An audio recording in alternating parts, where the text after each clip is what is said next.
So, oh well. It's Sorry. okay. Hey y'all. Hey How y'all guys. doing? Welcome to this Monday morning.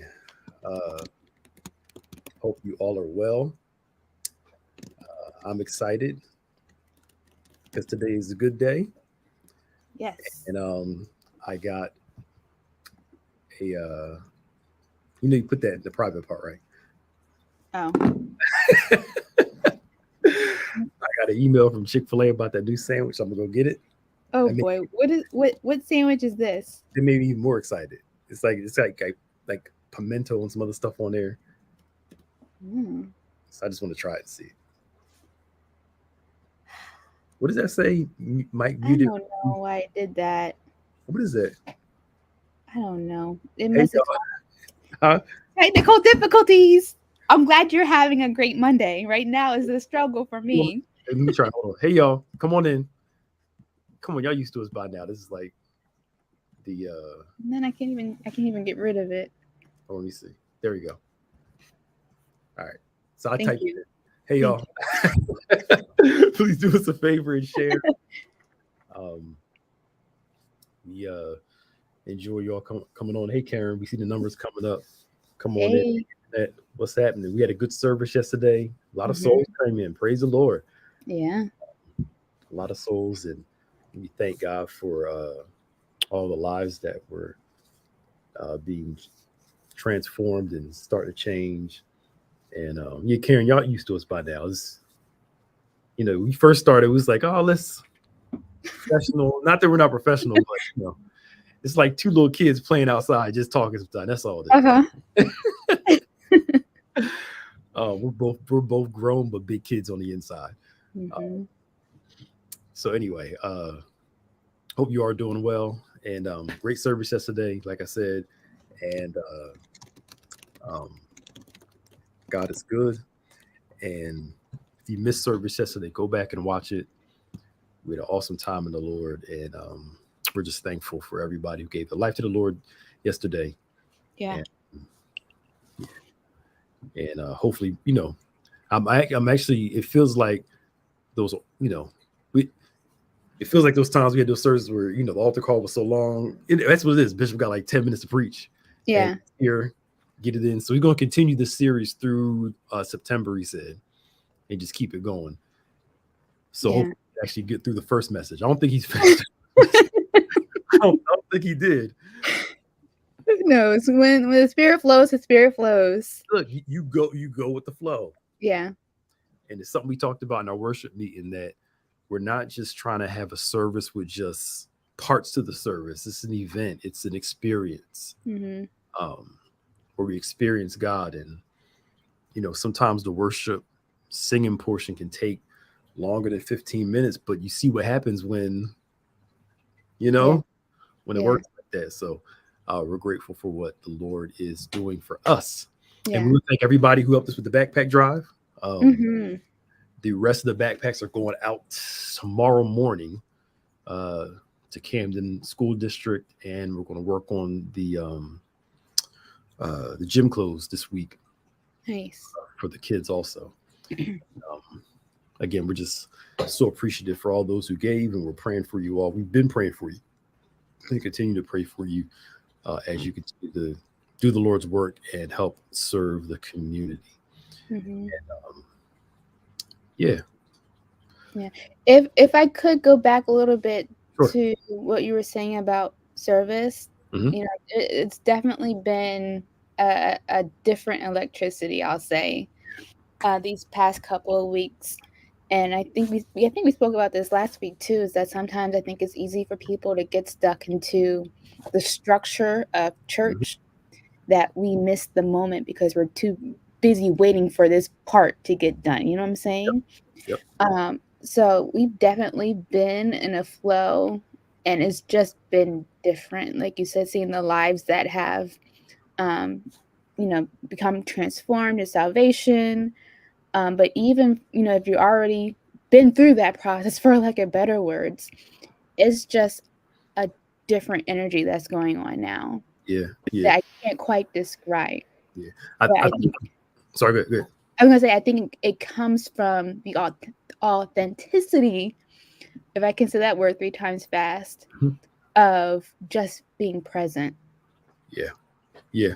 And I think it's what we've been building towards since we opened last year, Hmm. and trying to kind of get back in the flow the first couple of weeks. Remember Yeah. what to do. We're still forgetting about some stuff and trying to remember. But cruise ships don't turn in one moment. Hmm.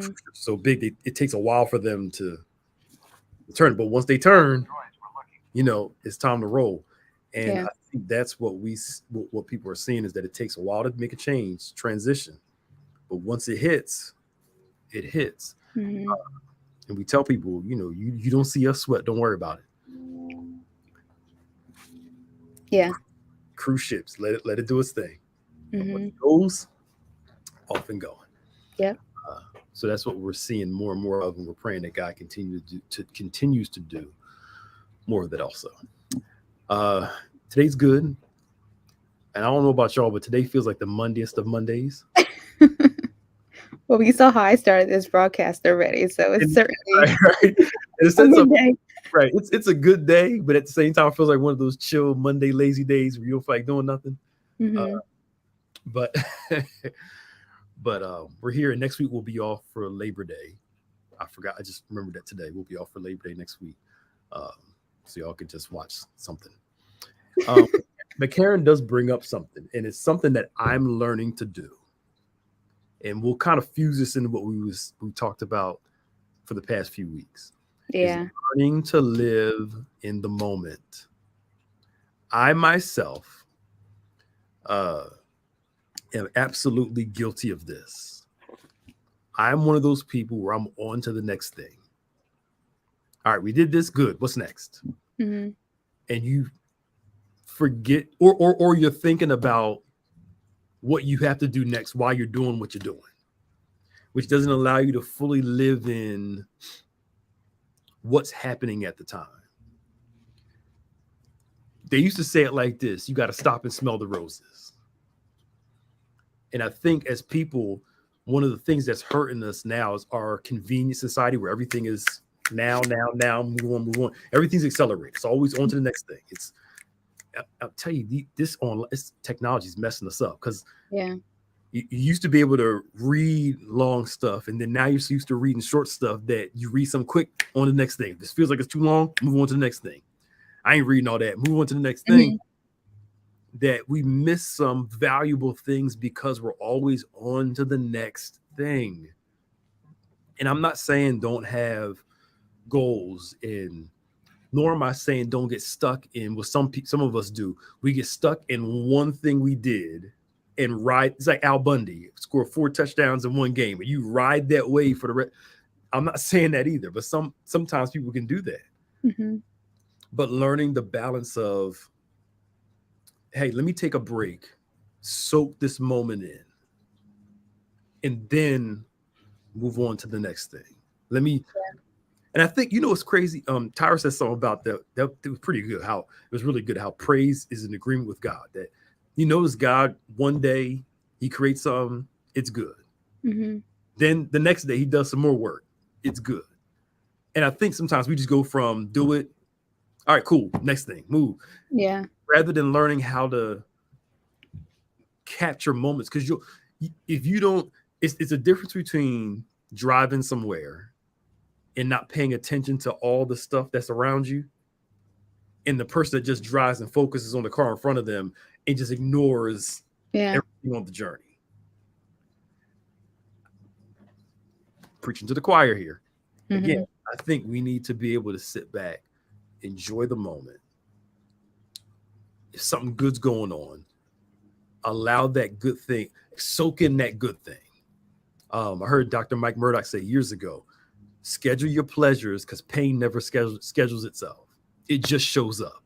Yeah. If you're ready for it or not, it just comes. So you learn to enjoy the good times. And then you also learn to maximize the best of a bad time, if I can say it like that. Hmm. So, I mean, that's just me and my confession for the day. Uh, Yeah. McCarran, No. it up, it clicked. But go ahead, Maya. Sorry, No, it just clicks, and I'm sure we all can relate to that in some form. But especially as a millennial, I think the pressure is real in order to perform. So like there's different life goals that you think you have to get, on track in order to be successful. So you get one done, okay, next on to the next thing. And then when you don't do that next thing, or it's more challenging, whatever, there's a lot of heaviness that can come with that. And we spoke on it before, labels of, feeling like a failure and so on and so forth. And aided with social media, there's so much pressure to look like you're getting these things done. So it can really mess with your mind at times. yeah, and not realizing you're actually seeing a lie. I was just Mhm. speaking to somebody whose daughter asked their neighbor to take a picture in the neighbor's nice car and posted it online like it was Uh, her car mhm, and all that stuff. And then we get so caught up in what they used to call a rat race back in the day. mhm, I don't know what they call it now. And someone called keeping up with the Joneses, mhm. where we're so used to living a facade, trying to keep up with everybody else rather than, you know, celebrating. I like to say like this: celebrate small progress. Small progress is still progress. Yeah. It may not be the progress you want, but are you further than where you are? Mhm. Oh my God, I wanted to lose 5 pounds this week. Well, you lost two. Yeah. Celebrate those two. Mhm. Just or whatever. Just whatever your thing is. I'm just using this example. It's you have the option of looking at what you didn't accomplish. Yeah. I'm not saying don't look at what you didn't accomplish and maybe learn from it. Maybe the reason why you didn't get all that you wanted because you could have did more, or maybe you did everything you could and still fell short. Did you progress? Learn from your mistakes, learn from your losses, but also understand that small progress is still progress. Yeah. You know, you may not totally be there, but you're getting there. And I think you brought it up. When we feel like we're not at a certain place, we start feeling, you know, bereft. And we don't like certain things about, we're upset with where we are in life Mhm. because we feel like we have to hold on to this calendar. It's one thing I've learned about life and God. No calendar don't matter sometimes. Nope. It doesn't matter. You can schedule it all you want to. I'm not saying don't schedule it, but learn to be flexible because life does not care about your schedule. And sometimes God doesn't check your schedule. Yeah. I've been saying it for weeks, y'all. Psalm 35:11. My time is in God's hands. Chill out, Mhm. relax, trust his timing. Ecclesiastes 3. He makes everything appropriate in his times. Bishop says it often, you make plans and life happens. Not saying don't make plans, but learn to be flexible enough that by the time I hit 30 or 40 or 50, I don't reach this goal. It doesn't mean my whole life is a waste Mhm. or my life is ruined. Yeah. That's all I got to say. I'm sorry. Yeah, that's true. And I think there's power in being able to look at the small pictures of life, because we all, well, I can't say we all, but we often have like this grand motion picture film of how we think our life should look like. Mhm. But if you think about it, even just in that context of film, what makes a movie are the individual small little clips, pictures Mhm. that make the whole thing what it is. So you really need to take time to just appreciate the small clips of life that we're having, because it's those moments that are going to build up into uh, our film, our life story. Yeah. And you can't get there without having to appreciate those small things. Yeah. You have to. Hmm. And what may help for some people is have a gratitude book. Yeah. Every day you write down what you're grateful for. Hmm. That will help train your mind to focus on things to be grateful for during the course of the day. rather than all the stuff you don't like. Mm-hmm. And again, learn from your day. This, I didn't like this. I didn't like so and so, so and so. Could I have dealt with it better? Learn from those things. I'm in no way saying don't analyze the worst. Mm-hmm. Um, but after you get done analyzing that, learn to celebrate the good stuff. You know, Yeah. I wanted to do better in this area. I failed a couple times, but I did better than I did yesterday. Celebrate it. Mm-hmm. Or maybe you did worse today than you did yesterday. All right. I was better yesterday than I was today. But at least, well, thank God tomorrow I get another chance. Um, I remember I had this thing. I was going through this real hard season, I, either last year or the year before. I don't remember. And at night I would go to sleep and I say, okay, well, at least at least I made it through the day. Tomorrow's another day. Mm-hmm. And that was one of the that's what gave me hope. Was Yeah. that okay? Tomorrow can be better than today. And even if the next day was as bad as it was yesterday, the day before, every night, well, at least tomorrow could be better. I made it through the day. Okay. That goes for those I can't take it no more things. Mm-hmm. That's great. We'll say we can't take it while we're still taking it. All right. Looks like you're doing it. You can't take it for 3 weeks and you still taking it. Yeah. It- you know, but it's a matter of perspective. Mm-hmm. The older we get, the more honest we should become about ourselves. Sorry, go ahead. No, same. I was gonna say the same thing. It's always interesting to see how we can't see ourselves clearly. We can't see what our strengths are. Where other people are looking like, oh wow, she is so brave, she's so strong, yada yada yada. But it's always harder for us to see it. Yeah. But it's learning how to just take a look back and be observational and learn. The strongest people are usually the most self-aware Mm-hmm. because at least they're aware. Mm-hmm. And be honest. Know when you're thinking crazy. Know when you're off. And if you don't know, ask somebody. Maybe I think I'm being too sensitive. Let me tell you what happened. Let me know if I'm being crazy or not. Mm-hmm. Tell you, you're acting a little crazy. Calm down. All right, cool. Sure. But you have to. It can be embarrassing, but at least you're able to get a different perspective with somebody helping you because you can't see it, and it doesn't mean that you're a bad person. It's just at that moment you something's wrong with me. I need some help thinking because I can't think clearly myself. Yeah. Everyone's human. And like you said, Bible study a couple of weeks ago, we're all born with some sort of dysfunction.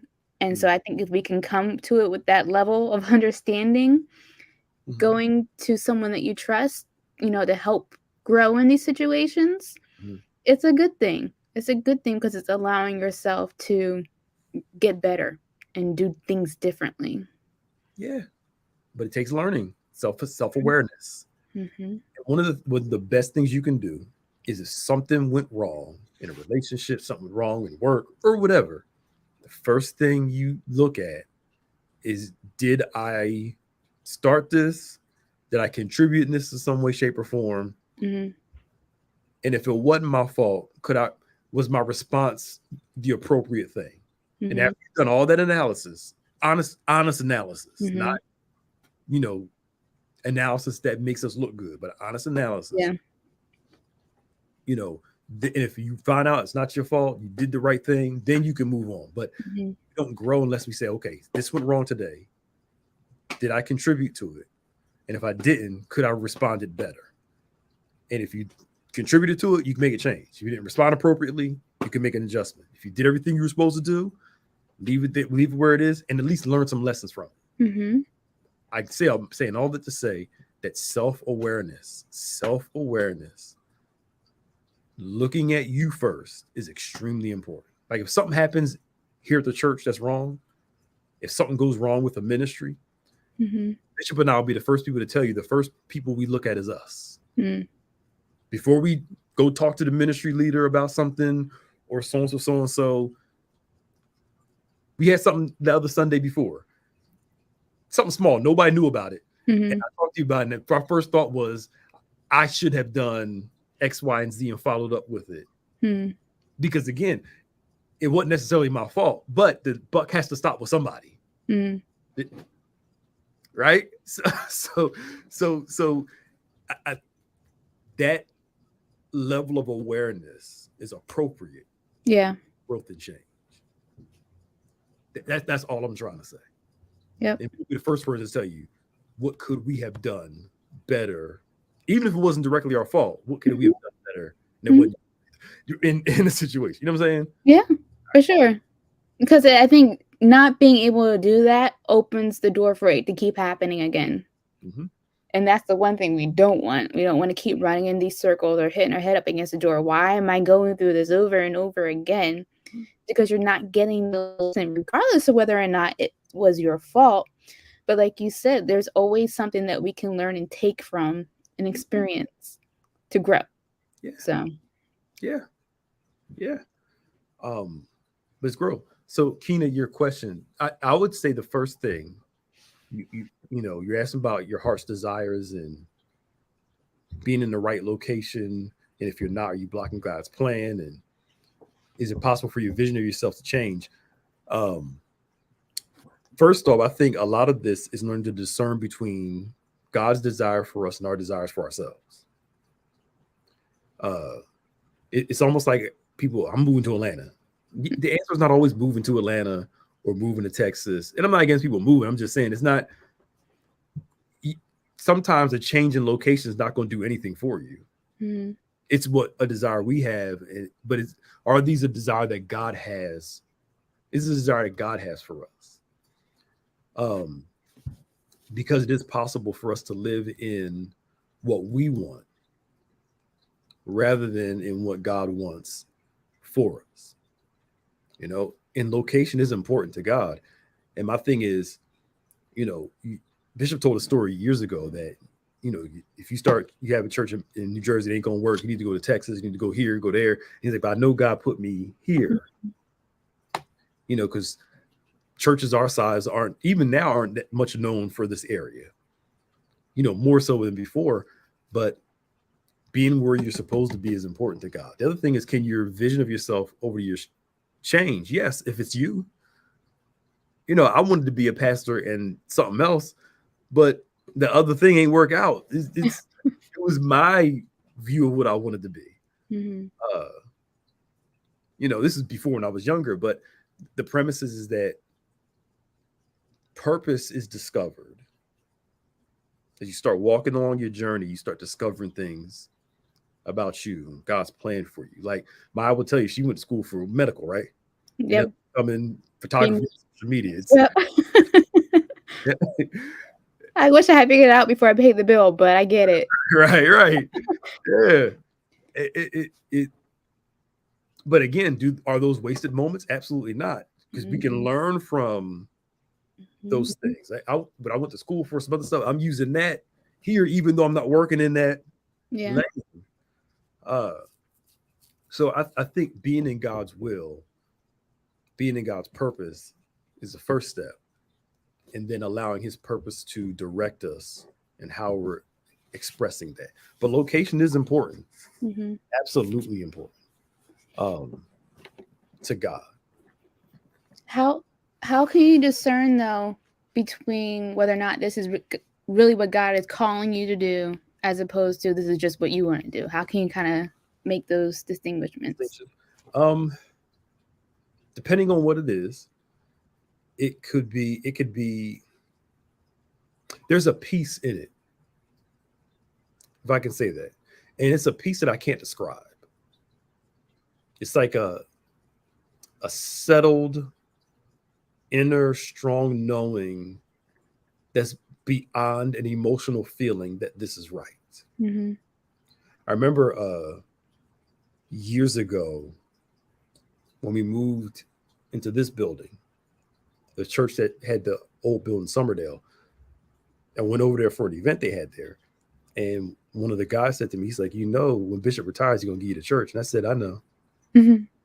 It was something nobody told me. Mm-hmm. But it was just something that I just knew that my purpose was always here at Bethany. Mm-hmm. And when he said it, it settled something so right in me that was beyond emotion. Mm-hmm. I mean, I had people telling me to go away to college, go out of state, go live on campus, go get out of New Jersey so you could experience life. And I was like, no, something's telling me I need to stay here. Yeah. This is where I'm supposed to be. And it was beyond a feeling. It felt right. And everything else felt so wrong. And I started working here when I was in college. But what if I was away somewhere else? Mm-hmm. Could have been here when I got back, probably. But I would have missed out on, so I think there's a piece to it. Yeah. There's a knowing to it. There's a calm to it. Your gifts and your talents shine through it. And one of the best things I think you can do is also learn to wait. Mm-hmm. There's nothing wrong with taking your time and waiting to make sure something's right. We just want to go from idea, passion to just go do. And sometimes it's just you need to learn to settle yourself and wait. Yeah. Give it some time. We tell people, you think you called to preach? Don't do anything for a while. Just calm down. And if the feeling is so overwhelming that you can't get away from it, then start to discuss it. But make sure it's the Lord talking to you. Yeah. Because you got a lot of people. The Lord told me to start this business. They started, they moved out. Well, Lord told me this. Well, God ain't telling you to start these 7 businesses that all didn't work out right. Yeah. You know what I'm saying? Something's wrong with that. Yeah. All right. No, I agree. I mean, I'm not on the same level as you, but I do think that there is an understanding that comes with everything that you just experienced in life and different things you had to go through. It makes sense because it all led to this moment that you're in now. Yeah. Yeah. Yeah. Anywho, it's almost 12:30 and I need to go. And we'll be praying for your family, Keisha. Mm-hmm. Glad you guys joined us today. Don't forget to join us tomorrow for...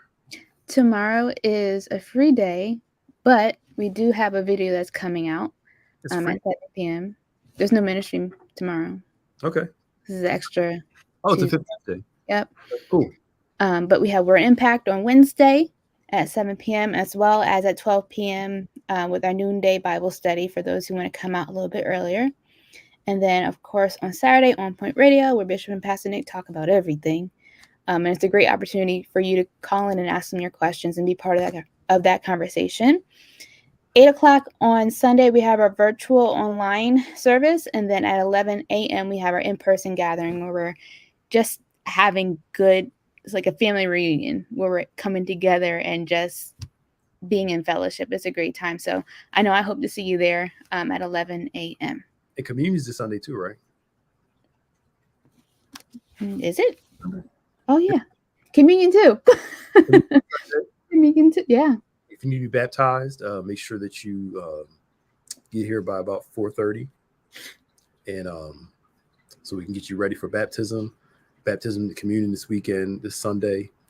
And it's going to be a good time in the Lord as we continue to share in his presence at the Lord's Supper. And we have Embrace class tonight at 7. If you're coming, it's online as well as in person. Of course, Tuesday and Saturday are online at 10 and 10:15. If you want more information about Embrace class, reach out to Pastor Prescott, extension 107. Yeah. All right. Where did August go? It totally went. Flew by. Gone. Back to school traffic. Yeah. Yay. I was getting so enjoying being able to get here in like less than however long it takes school traffic. So, but anyway, I remember the first time I drove to church, not knowing about the back to school traffic. I was like, "Whoa, this is taking way too long." It's something. It is. It is. All right, y'all. The Lord be with you all. The Lord bless you in Jesus' name. Amen. We'll see y'all later.